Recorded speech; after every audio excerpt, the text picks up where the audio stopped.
sethu uJesu siyambonga kakhulu uThixo ngakho konke angizushumayela namhlanje egameni lenkosi but bengithanda ukuthi si acknowledge ubukhona abazalwane benceke kaNkulunkulu phakathi kwethu nje bengijabula yazi ngimbone efika ngithi kulamaviki nje landelana silokhu sinabefundisi nje abasivakashelayo alibonge igama lenkosi kuleli asasinomfundisi uMavundla last week besinomfundisi uShoba alibonge igama lenkosi namhlanje sinobaba umfundisi uMaphanda egameni lenkosi yethu uJesu but ke ngiyakholwa ukuthi usekhona sizomuzwa abazalwane ekhuluma esikhonza ngezwi lenkosi ngiyacela abazalwane samukele ozoshumayela namhlanje ubaba uMlangeni bazalwane uzoza ngaphambili simshayele izandla ezinkulu eseza esikhonza ngezwi lenkosi amen.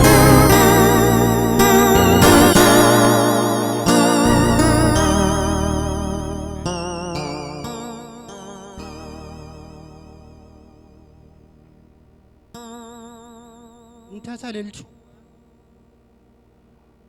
ngokukhulu kuyithoba ngibingelele ibandla lonke ngibingelele umama uKhathide nobaba uKhathida befundisi bala ekhaya ubaba nomama uMaphanda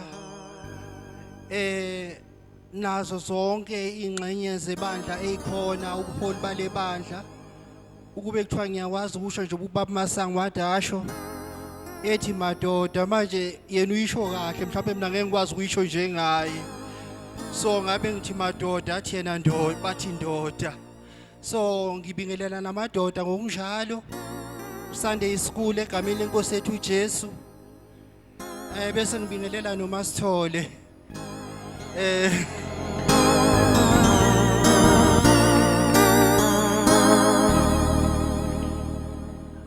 angivami ukumbiza ngoMasithole ngivamisa ukumbiza ngegama umama Mlangeni ngiyabonga kakhulu bazalwane ngibonga inceke kaNkulunkulu umfundisi ukubheka ngokungithemba ngendawo efana nalena ipulpit ngiyazi ukuthi indawo le engajwayeleki ayijwayelekile ngisho nakubefundisi beshumayela insuku zonke kodwa ukuma la usukungeze kokhuluma izindaba zakho kodwa usukuzoletha umyalezo uNkulunkulu awubekile ngoba lapha phakathi kwethu bakhona abantu abalambile emoyeni kunabantu abaphokophele ekuzweni ukuthi uNkulunkulu uthini manje uma kungukuthi kuba sesimeni sokuthi umshumayeli azokhuluma okwakhe baphuma abalambile abantu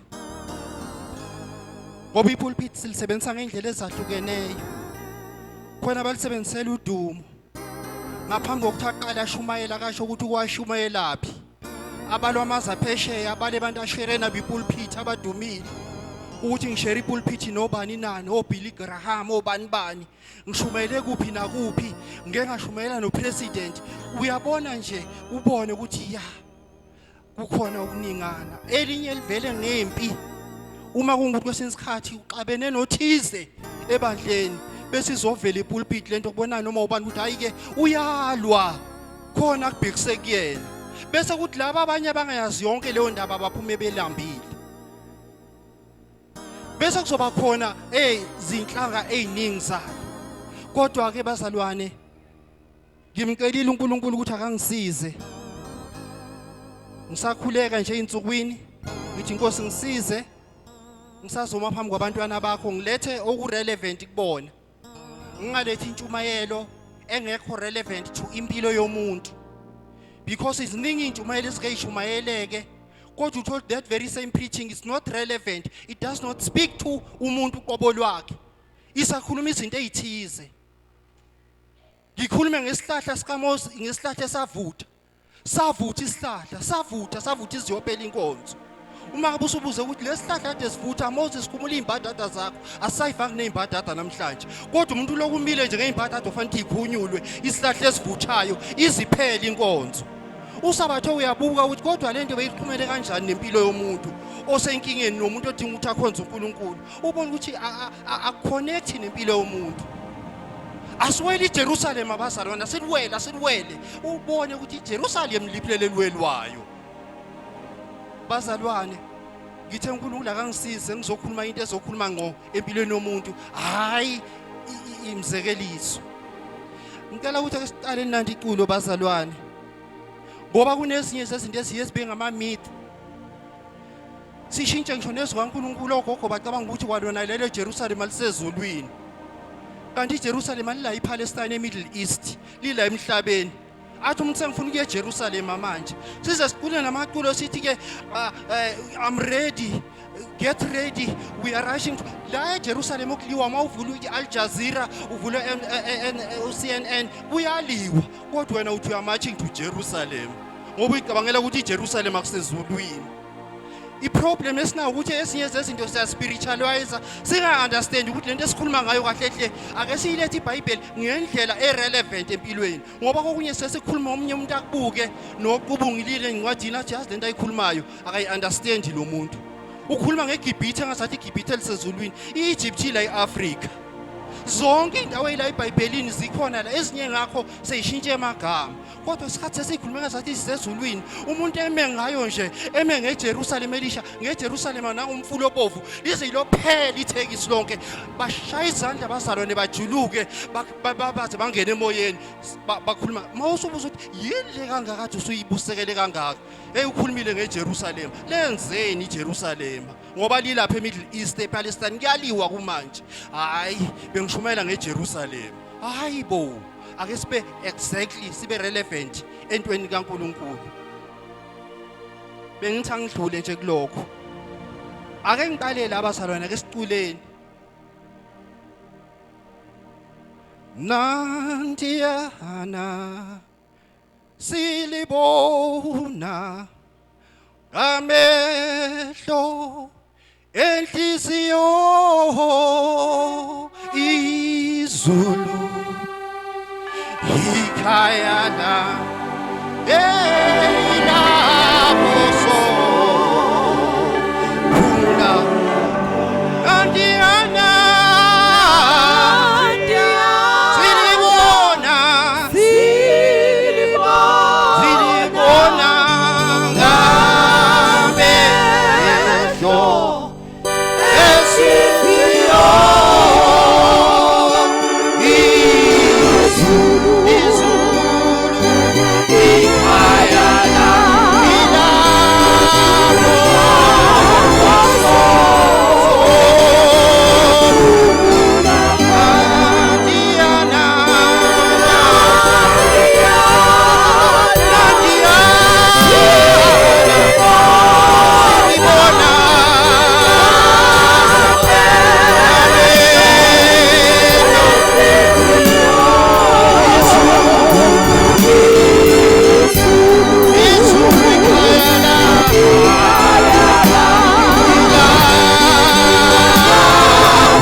singamehle enhliziyo singakafiki kulona kodwa siyalizwa siyazizwa izigi ukuthi siyabuya ulibo lwethu sekusondele siphile ikhathini zokugcina mawungaboni wela sisithusile otherwise by the way njengamanje siphile ikhathini zezifo esingalapheki kuthiwa singaqhawulani ngisho nokuqhawulana ngoba sothola icorona kodwa sokuqhawulana ngoba sihlazwe ngegazi likaJesu ziningi izinto ezishiwoyo ngokunga-understand ukuthi thina sinemfihlakalo yangale siye ezulwini bazalwane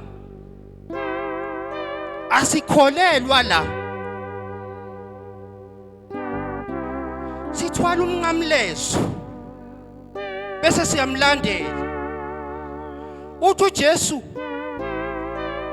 bafundi bathi ke singenza njani abakhala ngokuthi babe kanye naye uthi hey inyoni sineyidleke lokho nalokho ukuthi indodana nomuntu ayinanda wokufihla ikhanda ofisa ukungilandela akathwala isiphambano sakhe angilandele thwala isiphambana kulula kunzima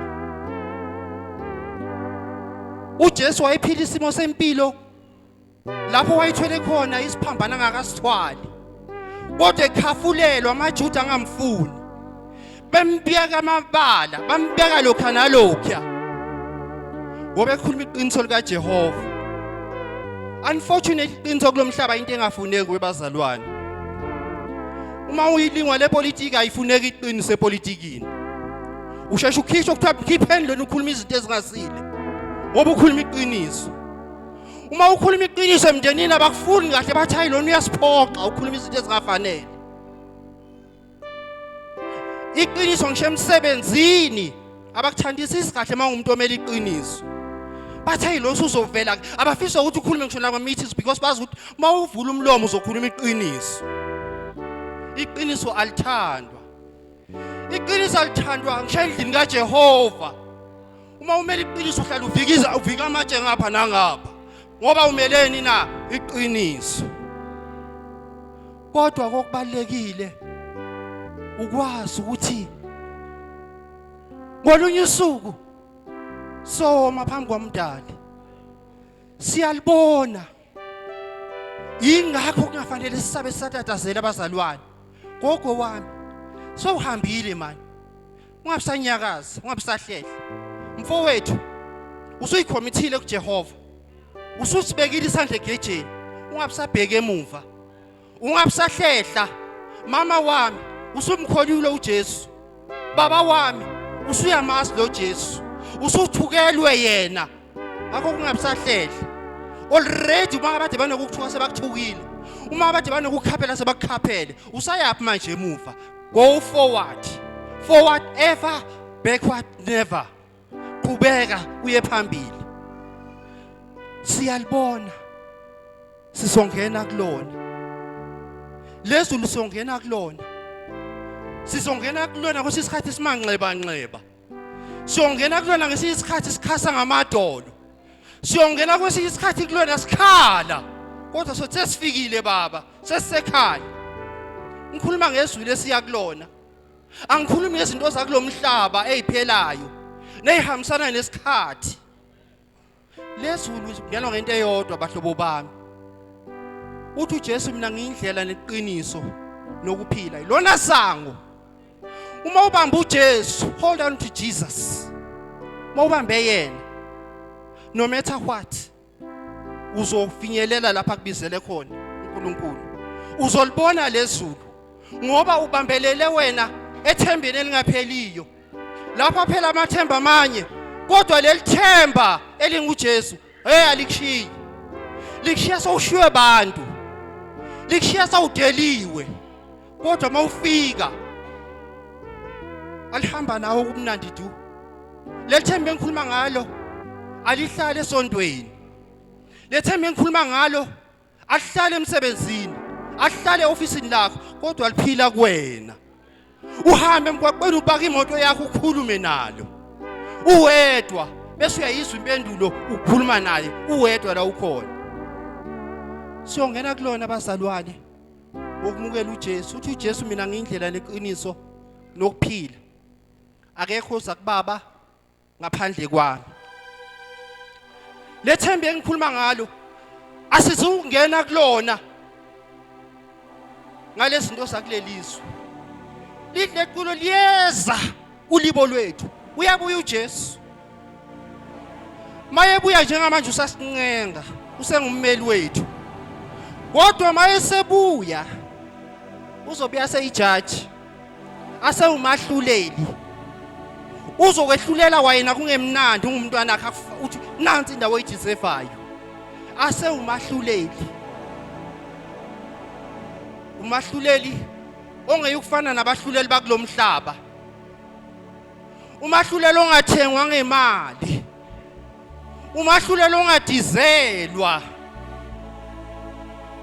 akunapontsho wokungena kuleli khaya engikhuluma ngalo inyawo zakulomhlaba kungenwa ngemali kwamsebenzi sekuthiwa ngena ngandlela thize khokha kubani bani ukuze ungene disa kubani bani ey'ntweni zasemhlabeni kodwa ezulwini akungenwa ngayo leyo nto uyonke imigugu nemkhoshosho yale emhlabeni ayizukusifaka ngala ngeke singene nangodumo lwethu ukuthi ngidumile mina ngiyaziwa mina ngibonakale kuphi nakuphi mina ngihlala endaweni ethize angeke singene ngalokho kuleli khaya engikhuluma ngala ngeke singene ngisho nangomcebo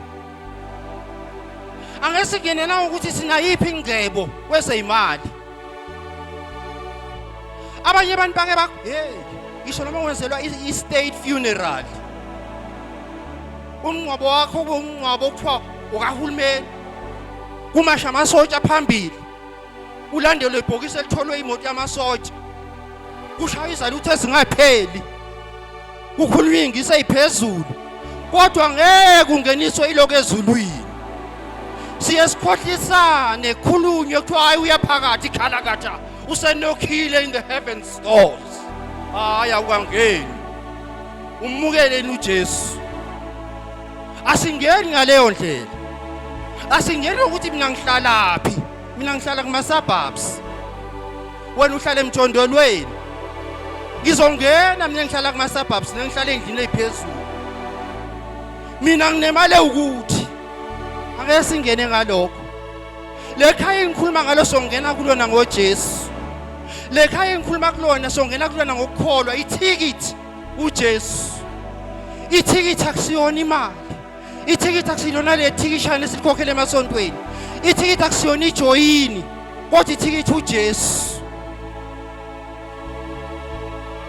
uyena ithikithi lethu ase ukungena kuleli khaya nangemfundo abanye baze bayishaya isifuba athi hey mina ngigraduate man mina ngine-PhD nguDr Sorenso konke lokho angeke usifake ekhaya lekhaya engikhuluma ngalo singena kulona ngento eyi-1 ngethikitheli uJesu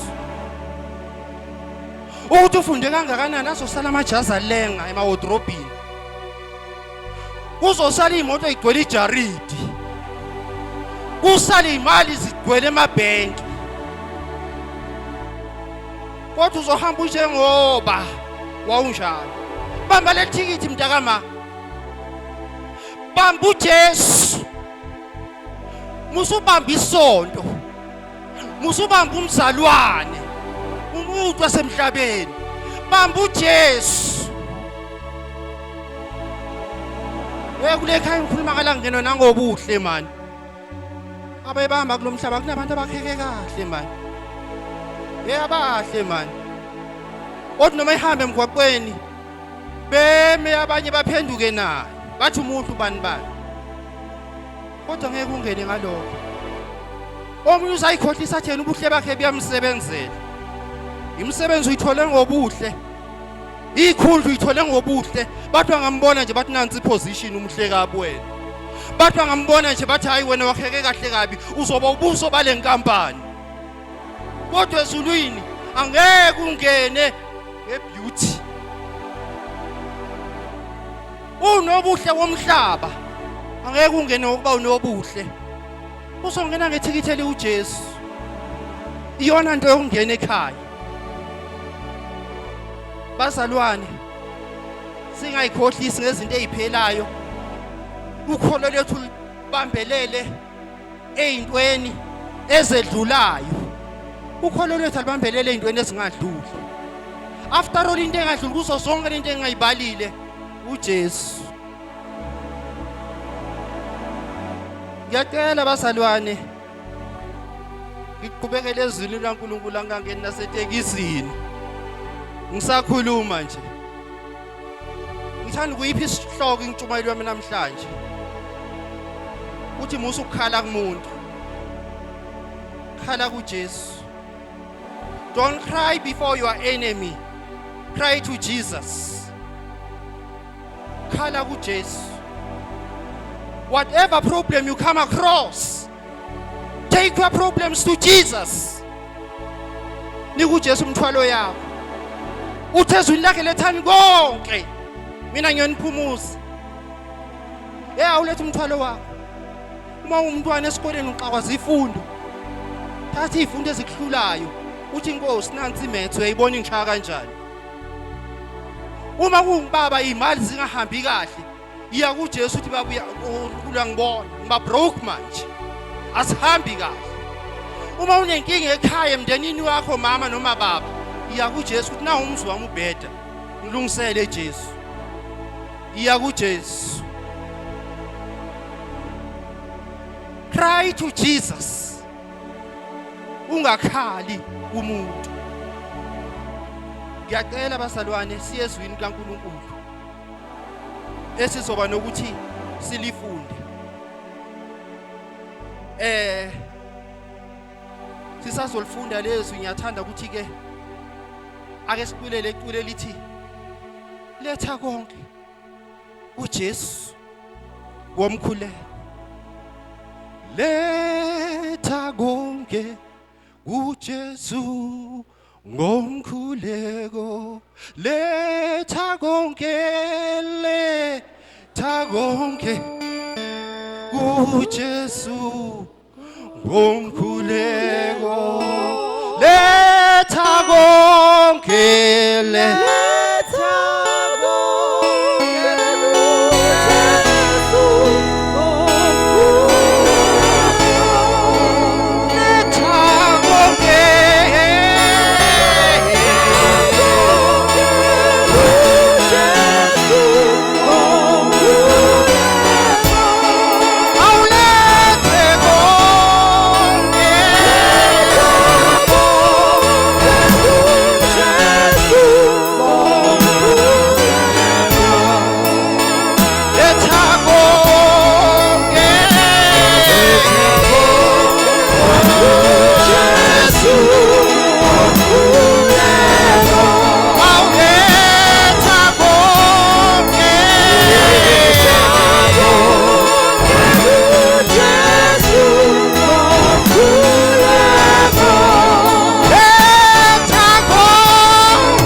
uzongifundela la. Ngiyabonga phakathi kwethu ngibona omunye umzalwane esasikhonzana ekudala ngama-80s ubaba uNkosi. Kudala singakabi nalesiqubulo la enkonzweni sokuthi we fly higher like eagles. Ubaba uNkosi ebesebenze imayini eWitbank afike la sakhonzele embongolweni afike safakazwa njalo afika basona iyandiza ifaith eWitbank iyandiza. And I'm glad to see him good namanje ula ekhaya. Isandiza baba uNkosi namanje. Jesus. Praise God. Bazalwane, ngicela ke sifundele incwadi. Amakhosi esibili. Chapter 4. So qala nje ku verse 12. Siye njalo njalo. Ngicela sifunde uverse 12, chapter 4 verse 12, verse 14, verse 23, verse 26, verse 30, verse 34 siyesigcine ku verse 35. Angazi noma mama angangisiza indla ikhona.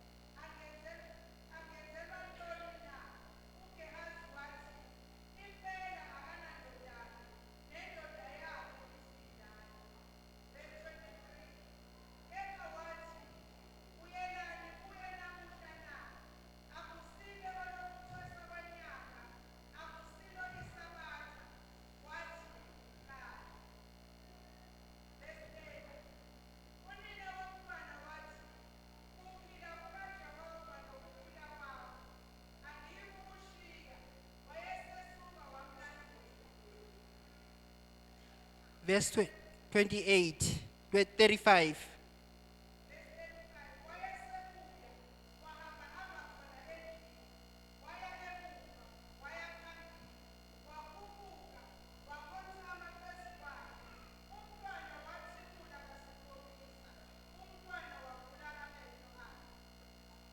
Praise God. Kunevesi engileqayo. Ake ngithi ukuyichaza le ndaba. La sithola umama obekade ephila impilo umshumeyikazi. Kwavamisa ukufika inceku inkosi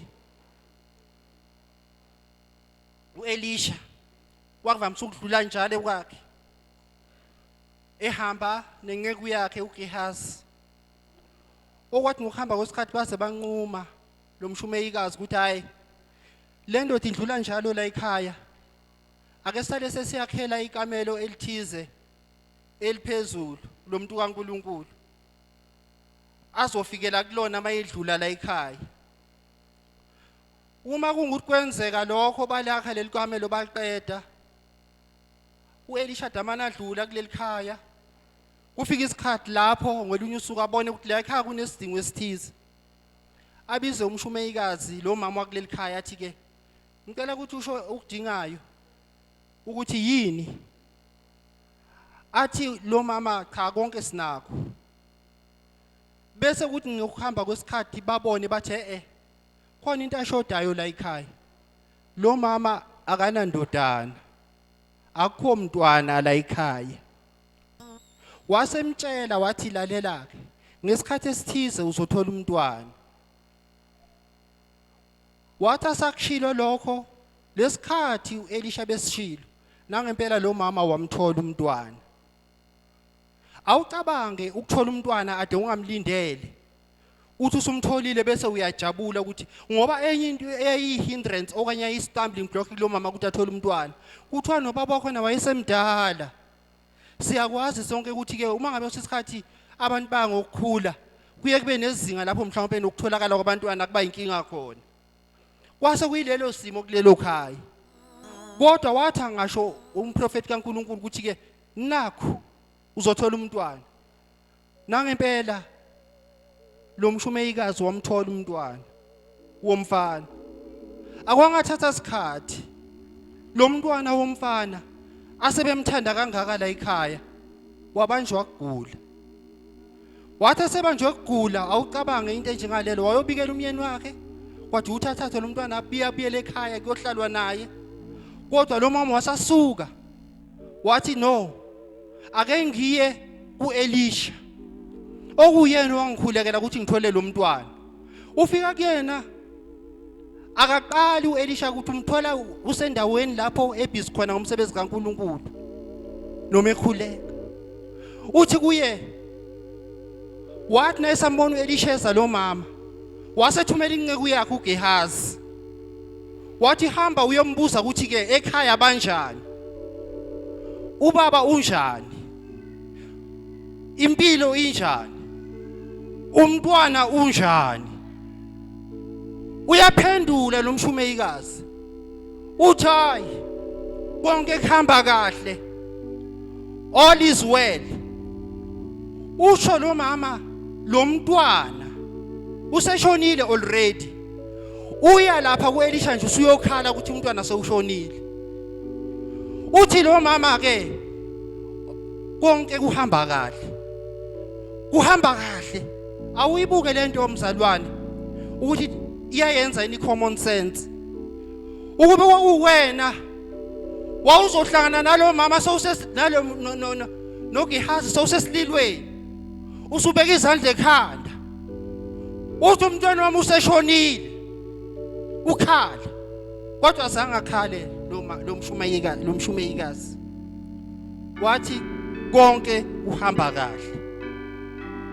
Waseforced indlela yokuthi ayokhuluma noElisha. Indaba yami la. Number 1, azange akhale kumuntu ongafanele akhale kuyena. Number 2, wakulwela ukuthi indaba yakhe iziyofinyelela kuElisha. Mayefika uElisha ngoba wathi uGehazi mayemvimba wathi cha ngidedele ngiyombona ngiyokhuluma noElisha uqobo lwakhe. Mayefika uElisha ilapha afika amtshela khona iqiniso. Uthi angizange ngakuncenga ukuthi ngibe nomntwana. Angizange ngakhalela umntwana. Kodwa ngiphila umntwana wangikhulekela ngamthola. Lo mntwana useshonile manje. Uzuyibona indaba yokuthi mawuthatha useshonile. uElisha athumele ubani na uGehazi. Amtshele ukuthi akayokwenza njani na. Akafike enzokuthize kumntwana ekhaya. Uzomlandela, uzophila umntwana. Ahamba uGehazi afike kulomntwana womshumeyikazi. Amenze uElisha bekusilo. Athi asakwenze konke umntwana angavuki. Abuyele emuva umshumeyikazi uyeza nobani na noElisha. Athi umntwana uGehazi athi umntwana akavukanga. Yipi inkinga la? Kuye umuntu obekade kungeyona imandate yakhe ukuthi ayophilisa umntwana. Oqala kuzola umntwana abe khona akakhulekelanga uGehazi. Wakhulekelwa uElisha. Kodwa lo mama ngokuhlakanipha kwakhe azange inkinga yakhe futhi ayibike kuphi na kuGehazi. Wakhalela ukuthi azayoyibika kuphi na kuElisha. uGehazi wathi konke uhamba kahle. Azange akhale kuyena. Thina singabazalwane ezimweni esibhekana nazo siye simkhohlwe umqalisi nomfezi wokukhola kwethu. Sikhala endaweni ezingafanele. Sikhalela kubantu abangeke basisize ngalutho. Uhlangana nomuntu uzubeka usizi lwakho kuyena. Ungibona nje ngikuthi hawu Nkosi kungukuthi hayibo akayena ophethe inkinga zakho lo muntu. Akayena ulimi lunamandla. Luphethe izihluthulelo zempumelelo yakho. Uma uyiconfessa inkinga yakho kumuntu ujabulisa uSathane. Usureveal isecret yakho kuSathane ukuthi ngempela uqaqo ukuthi. Why don't you take your problems to the Lord? Why don't you go and cry to the Lord? Because uNkulunkulu yena noma inkosi yona eyaziyo kabanzi nawe. Abantu abaningi bahlala babalisa. Ningibona nje ngashonelwa indoda. Ngashonela abantwana. Akusebenzi umuntu la ekhaya. Silala singadlile. Isimo sinje utshela bani na awuthandaza utshela umuntu kodwa awutshela uNkulunkulu utshela umuntu. The moment ukhala kumuntu awuyisolve inkinga yakho. Ucreate an impression. Kunabantu othi nawe uyokhala kubona bathola itopic yokuxoxa ngawe. Nimbona nje usibanibane befikile kumina. Hey abantu kababona ukuhamba. uxaka ukuthi nokuthi esikhundleni singabe leyo nto exakile uyise kuNkulunkulu ukhale kuJehova wayekamelweni lakho wedwa wathi Nkosi nangu mina nasi ingane zingihlupha nasi isimo siba against mina Nkosi ngisize wena ongiphele isimo engisona wena ongibeke kulesimo kodwa uyasuka uyotshela umakhelwane cela ningikhulekise qinisile kukhulekiswa vele isizwe uNkulunkulu asithwalisana imithwalo kodwa eminye imithwalo yakho uduyise kuNkulunkulu abantu abaningi bayamkhohlwa uNkulunkulu ngekhathi zobunzima baya kubantu abanye esikhundleni sokuba ukuthatha inkinga yakho uyisa kuNkulunkulu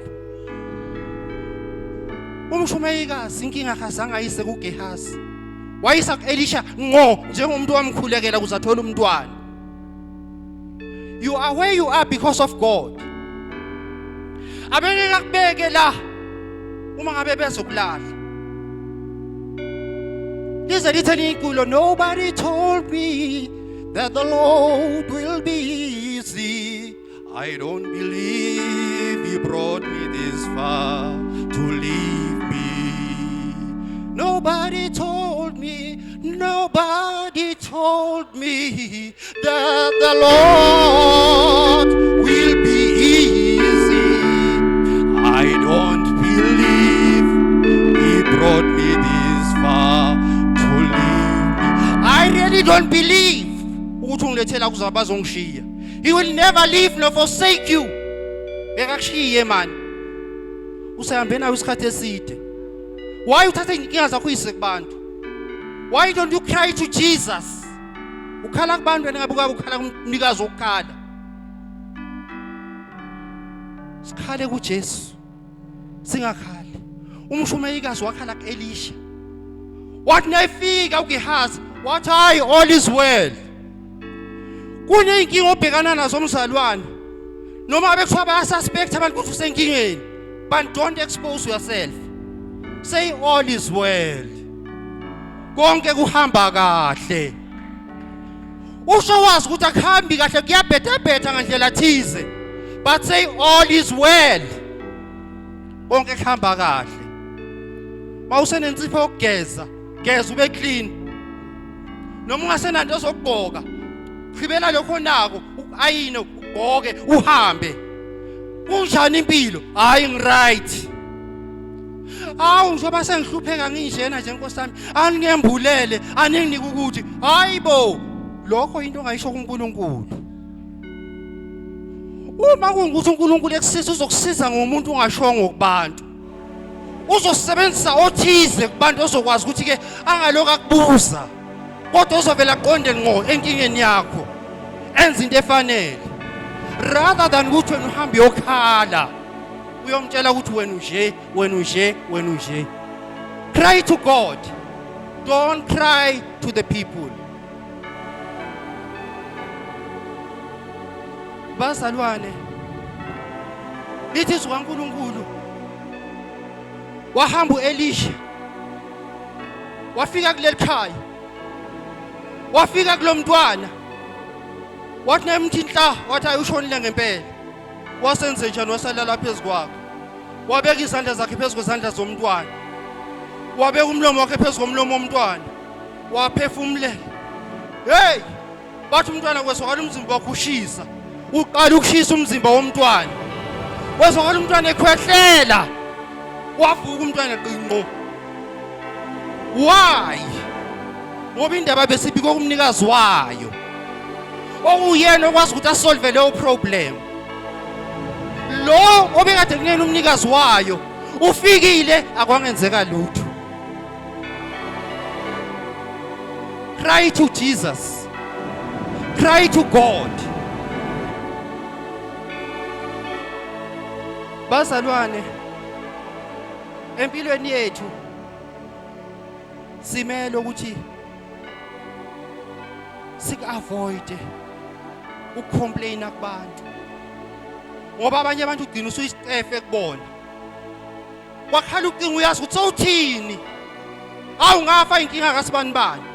Aliphela usuka ngangitshela inkinga zakhe. Baza abanye bakublock. athi ayisengikhathele inkinga zikaSibanibani. Abayouth noma ufika kubona na ungena nje egate-ini kalakada bayazi ukuthi awuzile ngoba udluze ngeinkinga. Usuzoqala indlela noma ade angafanele uhambe athi uyazi njengoba uhlangana nami ngiyaphuma nje kanti ade angaphuma uhleli. Kodwa usubalekela wena because wena umuntu ama-problems. Awuyazi indawo yokubika wena ama-problems. Wena ama-problems akho wabika kubantu. Cry to God. Thatha inkinga zakho uzise kuNkulunkulu rather than ukuthi uzise kuphi na kubantu. Kubantu batshela ungabatshela khona. Kodwa yazi izinto ozoyitshela abantu. Yazi izinto ozoyicelela umkhuleko kubazalwane. Yazi izinto ozojula kuzona noNkulunkulu wakho. Ukhale kuyena. Jesus. Intshumayelo engishumayela namhlanje ngiyazi ukuthi akusiyona levusa amadlingozi. Kunentshumayelo evusa amadlingozi. Othola kuthiwa tell them pastor. Kusukume ekhaya amakhwele phansi idulo kuphela amakhwele. Kodwa liyami ekhuluma nempilo yakho ohlangana nayo on daily basis. Akusiyelo intshumayelo yakho ndashumayela gijima abantu basophansi bese nemali basoyijikijela bajikijele bagijima bajikijele imali emapulpiti kanjalo bezwa imizwa. Mawusuzwa ukuthi yini into aduyizwa. Hey. Hayi kukhulunyiwe. Sihlahla besivutha kakhulu isihlahla sikaMosi. Hayi besivutha uhangu. Siyavutha isihlahla sikaMosi sikusize ngani? Yiphi into econnect impilo yakho nesihlahla sikaMosi esivuthayo esilokhu sivuthile singapheli? Khuluma nempilo yakho namhlanje. Ngicela abazalwane empilweni yethu. Sike sibe njengalabantu. Ngingumuntu othanda isibhakela. Angisisonisilwi. Ngiyona umuntu owayekhonza impi ngisho sekukhuleni kwami. Kodwa iboxing ngiyayithanda futhi nginawo ama skills okuyilwa. Ngoba ngiyayibukela esikhathini esiningi. Kwi-boxing uma kungukuthi abantu belwa kunempi phakathi kwamaboxer awu2.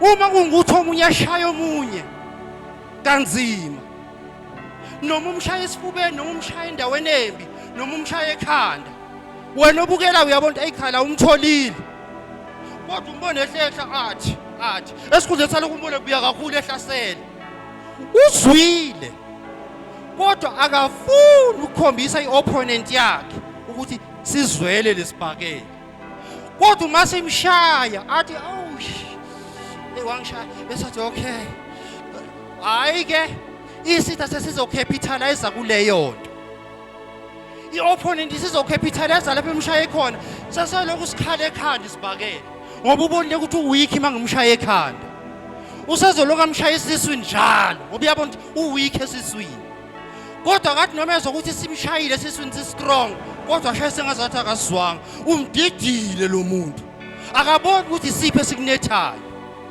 usathane ufuna simenze njalo uze simdide lapha alindele ukuthi ukhale khona ungakhali uthule athi ulindele ukuthi uzothi hayi kubhedile kuphelile ngami uthi hey khathi ngiqala phansi ke manje uyamdida. You confuse the devil. Confuse the devil mntana enkosi. Don't allow the devil ukuthi azi wonke ama tricks empilo yakho. Don't cry to devil. Ungakhali phambi kwesitha sakho noma bezikunetha hambe egujini lakho zikunetha ukhale usule inyembezi uphume sengazathi awukaze wakhala ngoba ngasoza kushiya unawe uyohlala hamba nawe ngaso sonke isikhathi ungena nawe emlilweni ungangena wena uthi wedwa nanka amadoda kaNkulunkulu angena amathathu kodwa kwabonakala owesine phakathi kwabo ungathi wedwa emlilweni awedwa awuhambi wedwa uhamba naye ungena nawe kwathi isikhathi awumboni kodwa uzombona ngemphumela yezenzo mthembe ukhale kuye ngamkhombisa omubi ukushayeka kwakho ungakhali.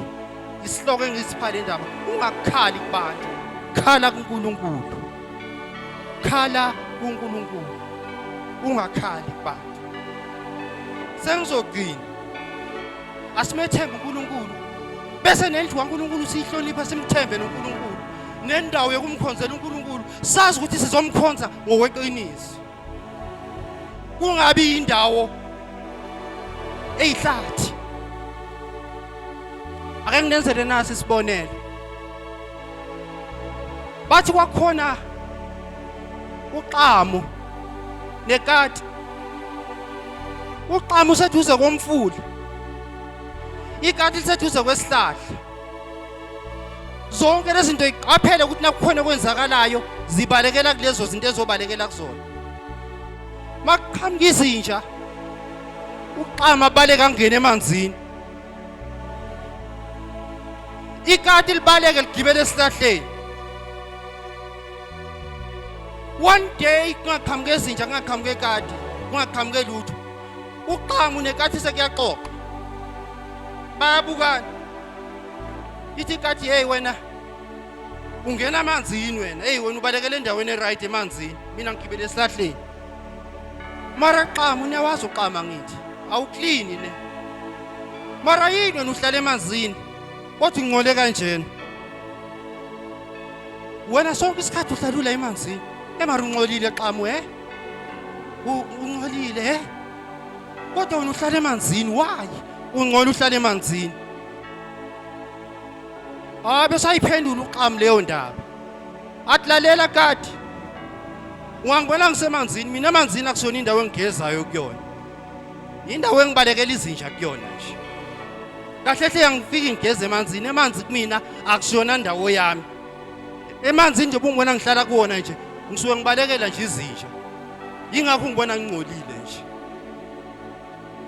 Okusho kwathina sabazalwane, uzumangala uthi hayibo, hey imkhibo yenzayo neinhlambo oyishayayo, uzuthi kuba ngiliphethe leBhayibheli ngabe ngiyakunikiza manje, kodwa usendlini kaNkulunkulu sonke isikhathi. Why? Okusobala ukuthi indlu kaNkulunkulu kuwena akusona indawo ekulungisayo, indawo nje ukuthi kwazeke ukuthi hayi ngesonto kuphi wena. That's the reason why uthola abantu celebrity amaningi kangaka namhlanje. Akusekho umuntu ongasindiswanga namhlanje. Ubuka ku television uyambona again, anyway futhi bakhonzela amabandla amakhulu. Mina ngisebani bani, angizukwasho nangamagama, mina ngisebani bani, mina ngisebani bani. Go to the office lapho lo muntu during the week on Monday, ubone ukuthi uyilokho akushoyo yini, uyi opposite yalento ayishoyo. Kodwa ngesonto uzomthola eqoqongene neBhayibheli, usendlini kaNkulunkulu. Kusho ukuthi indlu kaNkulunkulu kuyena indawo nje esasidleke sama celebrity, nokuthi bamhloniphe ukuthi ukhonzela endlini enhle, ayimenzeli lutho. Ufana noqama ohlala emanzini kodwa abengcolile. Bazalwane, amazwi ungavala ngawo la. In closing, asikhale kuNkulunkulu. Yilo nalo unezinto ezimkhalisayo ngayedwana. Cela imkhuleko kubazalwane, cela imkhuleko noma ubani nakuyinceke kaNkulunkulu izokusiza oba vele kuze kukhule kuswane. Kodwa musa ukurelya esimweni sokuthi wena ezakho izinto awusakhuleka, usuvela uyibike nje kubantu. Bika kuNkulunkulu, bika kuJesu, yena uyimpendulo, uyalalela phendule umkhuleko. Inkosi yomsindisi uthi ngicela umama akhuleke, umama uMlangeni.